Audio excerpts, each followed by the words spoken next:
business leaders like our upcoming panelists and hearing how government can help are what get me going, because we need the solutions that you have. So I'm excited to be here to hear the panel and the ideas that you will share.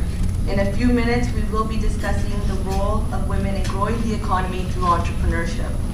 All of these panelists here today have diverse backgrounds and experiences and also have some important things in common.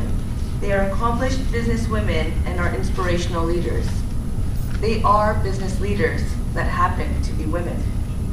In my role as Minister of Small Business, I hope to channel this leadership.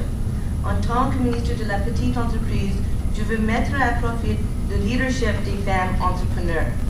A huge part of my job is helping to create the conditions for our small business leaders to succeed. We know these companies are key to economic growth. That's why our government is committed to advancing an innovation agenda that will support innovation and growth-oriented businesses in reaching their potential. Our government announced $800 million in Budget 2016 to support innovation networks and clusters that encourage startups and help businesses become more successful. We look forward to working with the private sector to generate growth. For example, we're looking at ways to support small businesses that want to export, including through our new CAN Export program. In doing so, we're addressing the gap. In 2011, only 5% of female-owned small businesses exported, compared to 11.8% of male-owned businesses. Those numbers are low for both men and women, but it's unfortunate that they're so low for women, so we know we can bring them up. Nous étudions aussi comment aider les petites entreprises qui veulent exporter. But let me share with you a few really encouraging statistics about women entrepreneurs in our country. It is estimated that more than 1.5 million Canadians are employed at a woman-owned business. The total contribution of majority women's businesses to our economy is upwards of $148 billion per year.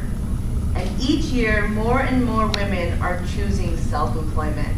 So we're doing some things right. So those are some really impressive facts there. But I don't need to tell anyone in this room that women still face challenges. Although the gap between male and female participation in the workforce continues to narrow, our rate still trails. And although it's shrinking, there still exists a gender wage gap, and women are still underrepresented in leadership positions. So let's both celebrate the successes and acknowledge the challenges. And let's work together to help women entrepreneurs overcome them. Nous devons donc célébrer les réussites et reconnaître les défis. Et nous devons travailler ensemble pour aider les femmes entrepreneurs à surmonter ces défis. Let me just highlight one particular obstacle that has been raised to me a number of times.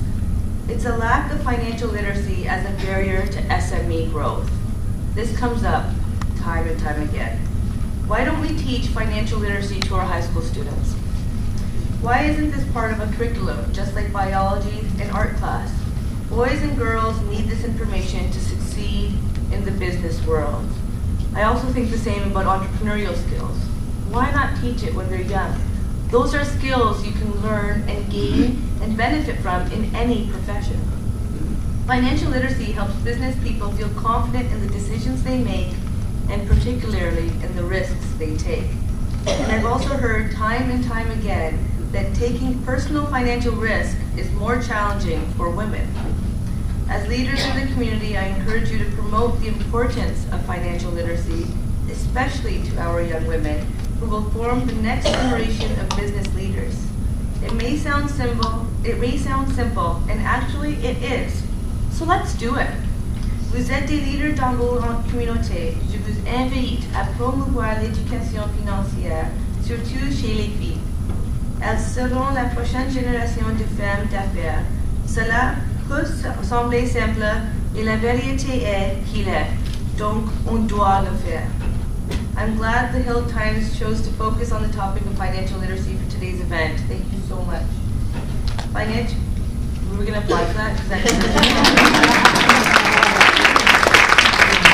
Financial literacy plays a big role in empowering young girls. Feeling confident when deciding how to spend, save, and invest money is critical. And it will help young women to better position themselves as they become our business leaders of tomorrow. And on a really simple note, I learned financial literacy really early in life because of my father. So we knew what money was, we knew what the value of money was. And even though we always had food and a place to stay, if we wanted anything else, we kind of had to pay for it. But I've always had good credit since, and I understand kind of how to negotiate. And those are skills, if taught early, take us a very long way. When we are young, our minds are like sponges. So we really need to seize those opportunities. On that note, I'd like to wrap up and get our panelists involved. On behalf of the Government of Canada, I look forward to continued partnerships with organizations like the Hill Times in exploring important business issues across our nation. Au nom du gouvernement du Canada, je continuerai à travailler avec des organismes comme le Hill Times pour examiner les enjeux d'affaires importants d'un bout à l'autre de notre grand pays. Thank you again for the invitation, and I wish you all nothing but success. Thank you.